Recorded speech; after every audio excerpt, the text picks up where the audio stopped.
Hi, everyone. Welcome to Two Bald Guys Talking Safety. I'm Langdon Dement. And I'm Julian Taylor. And welcome to our podcast.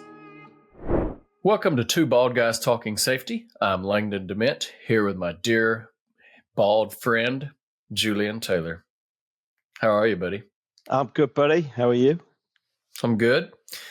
Very lovely here in Tennessee. How are things in the new Manchester office? Yeah, all good. In Manchester, and surprisingly, it's not raining, which is, for those of you who don't know Manchester, that's quite a rarity, I have to say. Yep. We haven't had much rain in a while, so very little. Need a little bit. My shrubs, the landscaping is hurting from a lot of work that I've been putting in. So that's my life. What's happening in your world? Any new health and safety things? Any new things? Period going on. I had a really interesting day the other day. Went to see one of our customers and had a walk around a manufacturing site, which I love. I love going and seeing safety in action and people doing a real job. So that was interesting. I'm fitting it in between my travels, Langdon. So I cycled from London to Paris the other day. You know about that. We did that as a charity bike ride, raising money for a charity in the UK. They're actually a global charity called the Outward Bound Trust, which was great. You had a lot of risk on your riding, probably saw hazards that were just unknown to man, which really leads us into our next topic of risk. Neat segue. Yeah. Thank you. What do we want to talk about today, Langdon? What if we discuss a little bit about general risk, a little risk profiling, how we can utilize risk registers, how that helps with the reduction of hazards. Maybe we can even sprinkle in a little prevention through design in there. Sounds good to me. When you did your ride, yes, did y'all do any risk discussion prior to? We did, actually, because being a safety company and doing it as a company event, actually, we definitely did a risk assessment. So we did take a look and consider what the potential risks were on the ride and what control measures we could have in place. And I mean, one of the key things was that we've very luckily, because it meant we didn't have to carry our own bags, we had a support vehicle, as you would say. Vehicle. We had a support vehicle following us, and he carried the bags along with various spares and also sort of some medical provisions just in case there was any kind of untoward event. And there was only one untoward event in the whole ride, and I really don't want to have to tell you about it because it consisted of me falling off my bike at a set of red traffic lights. I did not. You know what? I don't want to digress us too much, but I do want to hear about this because you haven't told me that. It's a perfect WhatsApp discussion. Well, it was the classic kind of coming up to a traffic light on a bike, and I got somebody very closely in front of me, and I thought he's going to go through this traffic light because it had just changed, and he hesitated and then stopped. And I managed to stop the bike just without knocking him off his bike, but our two tires got entangled. And the rule of cycling is the person at the back is always the one who's going to fall off, and I was the one at the back. So I fell off, got up doing that very manly thing of, no, I'm fine. And then you were like, ugh. Yeah, and ignore the blood, and the bent handlebars, and but yeah, so we luckily we had a one of the guys riding with us he's an ace mechanic, so he whipped in with his Allen key and quickly straightened my handlebars up, and I just ignored the fact I had blood running down my leg. But I'd just done the classic scuff my knees and felt It was the ego that was bruised more than anything else, Langdon. So I understand. And this is actually perfect, I think, a little bit of segue. And it's because a lot of times I don't know that in general, we as humans really play up the adversity of risk and hazards. You know, you and I've talked, we haven't talked as much lately on a different note, but I was doing a lot of work at my front yard, and I pulled up some shrubs. Well, I was doing some work, and you'll see where I'm going with this. And I was having to replace my downspouts. So we have gutter, downspout. I did not do this. The people before me, they ran it under the house. So, well, under the front beds and into the yard. It had a hole in it. I was trying to get that up, and I looked. I mean, it's been 100 degrees here. It's been very very hot, high humidity. So it's one of those, you walk outside, you sweat. I was trying to pull it up. I'd gotten to a point where I knew it had to be close. So in my mind, I was thinking the ground's pretty soft because I've been pulling it up. I'd already gotten about 6 feet. I was like, I think I can pull this out. Actually, I know I can pull this out. I'm pretty strong. So I started pulling and pulling, and all of a sudden, I just finally was like, this is coming. So I just jerked it. And I was like, and then I fell back, I was on my back, mud flew on my face and everything. I was like, I got it. I jumped up. I was like, did anybody see that? Because I looked like it, because I did. Feet flew up, Yeah. mud went, I broke it. I didn't get it all. I broke the stupid thing. Where I'm going with this is, I think a lot of times that's a job that in my mind I had taken everything. I figured the hazards. I knew, I should be pretty good, but I was being as safe as I could without being too safe to still try to be productive, because I was tired of digging. I wonder how often we see, and I've working with some organizations lately, and we've had some discussions around this, and how often are we actually thinking about what are all the risks that are in the workplace? What are all the hazards that we see? And then how do we actually, whether we document those into a register, how do we start profiling and actually looking at where we have to prioritize? Because I am notorious, evidently.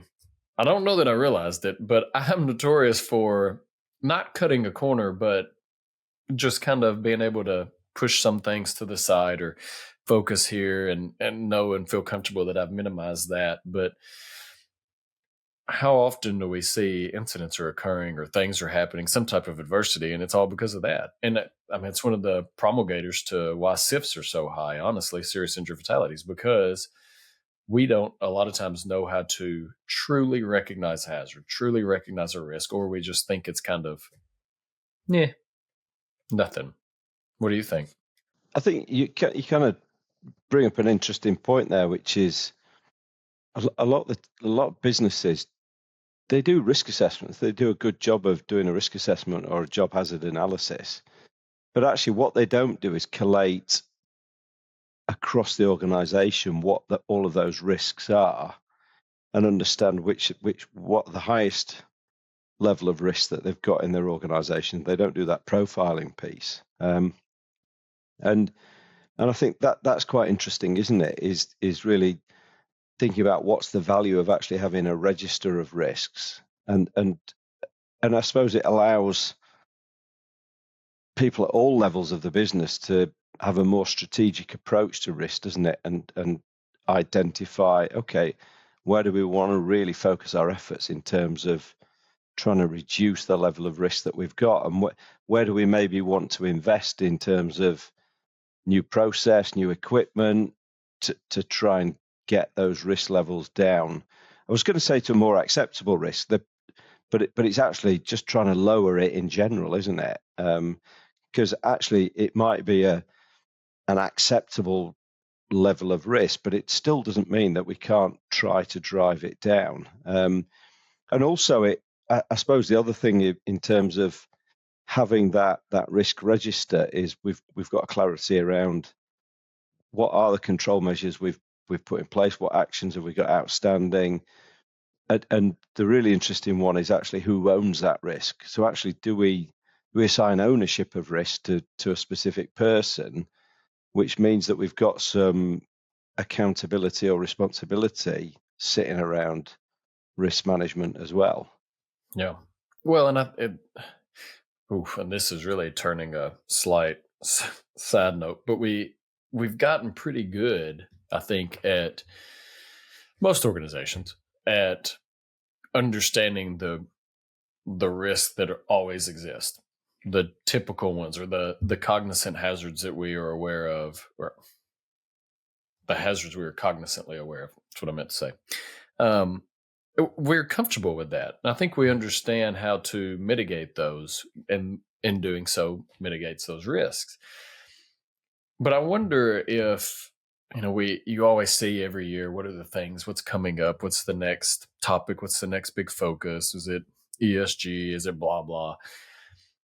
I and I know this is one we've talked about, and I still think that this is one of the most crucial ones that I don't know that it's been managed, and I don't know that it's really changed, but I do think it's one of the most important, and that's the actual worker, the like your the mental well-being, the wellness, just because younger workers are more cognizant of that, or I'm not going to say they're more cognizant. That's wrong.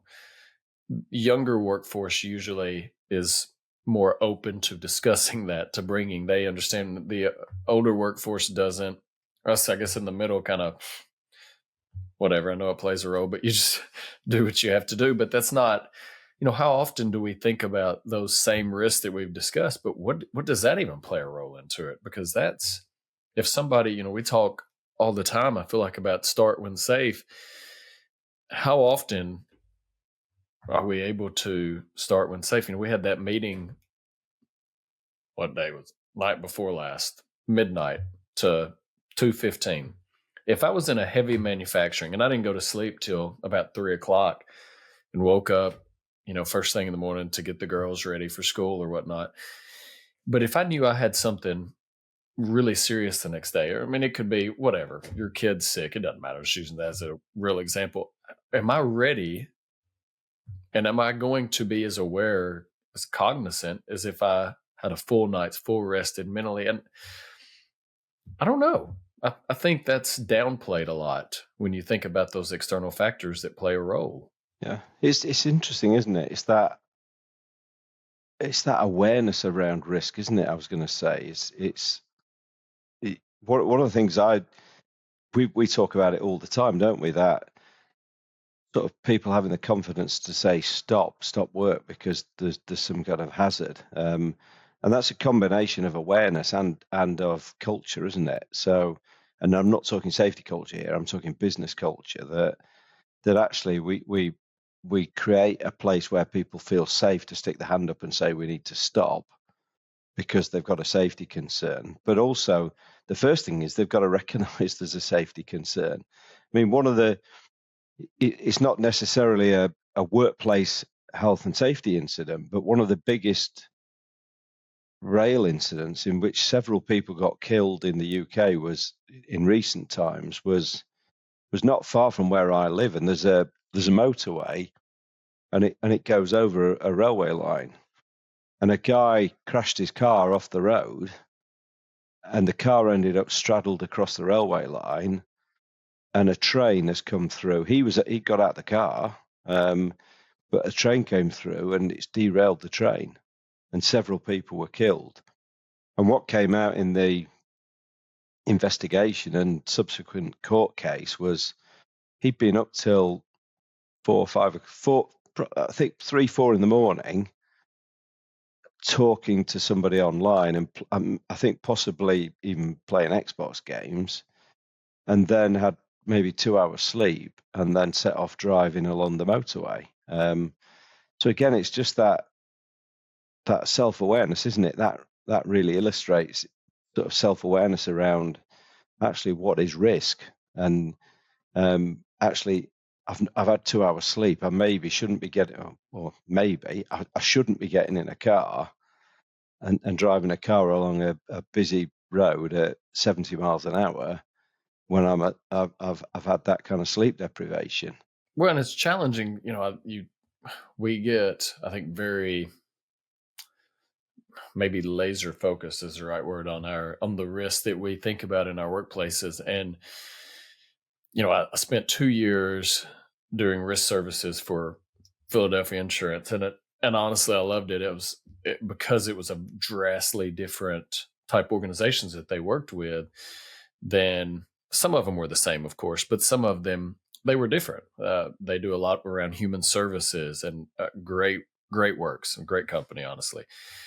But a lot of the risk I started seeing was the majority of the conversations, I won't say majority, a lot of them, it was around people. It was around substance abuse. How do we ensure that, if we're working with someone that has some type of handicap, we're trying to help them. You have to go to work safe then too. And if I'm driving with them, I'm responsible for that person. And driving in rural Tennessee, and you might not always get the highest level of acuity with work that day for whatever reason.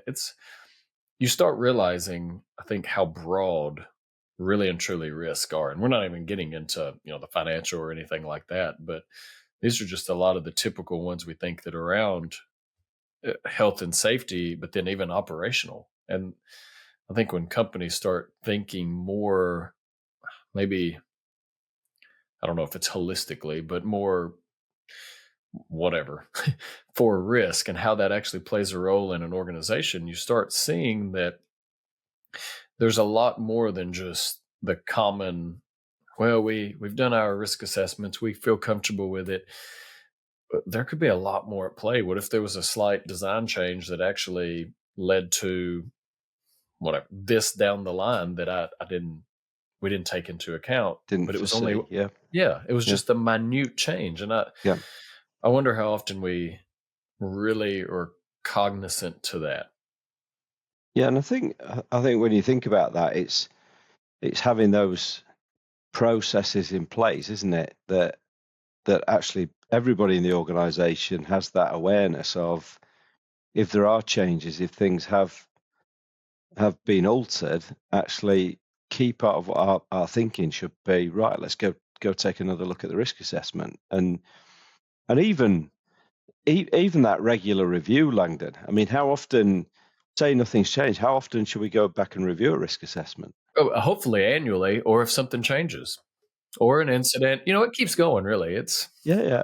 And again, it depending on the organization and what we're looking at, if it's something sort of more high risk, potentially we might say, right, we'll take a look at it every 6 months, whatever. But at least having some regularity there, where we just go back and we look at the risk assessment. And I suppose key for me there is, it also helps to keep that document relevant, because the danger is, and I see it all the time, is you go to an organization and talk to them about, show me your risk assessments, and they're sitting somewhere in a file or a folder, and nobody ever looks at the dang things, do they? Do you see my American there? Do you see my use of American? I was Yeah, pretty proud of you too, and it yeah. even sounded good. That dang filing cabinet. Dang thing.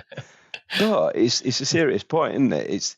It's that the danger of that kind of documentation. I mean, I think I've talked to you before about organizations who've got thousands upon thousands of risk assessments.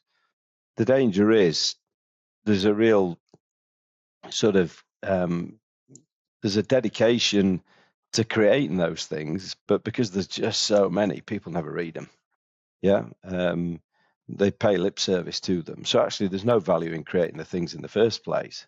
So it's again, how do you make them relevant so people use them and look at them? And I think a key thing for me is actually involving the people at the sharp end to make those changes, to do those reviews, to do those updates, because then they feel more empowered, and they value the fact that they've had some input into putting the document together. So if nothing else, it's made them think about the risks that they're facing each time they carry out that process or that particular job. Hey everyone, really appreciate you tuning into this episode of Two Bald Guys Talking Safety. Please follow and subscribe to wherever you stream your favorite podcast, or visit us at evotix.com. And if you want to see how follically challenged we really are, come and check us out on YouTube. If you've got value from the podcast, please go to Apple Podcasts, and in the review section of this podcast, if you could leave us a review or a rating, that would be great. And as always, everyone, while you're going about your days and about your normal lives, stay safe out there and watch each other's back.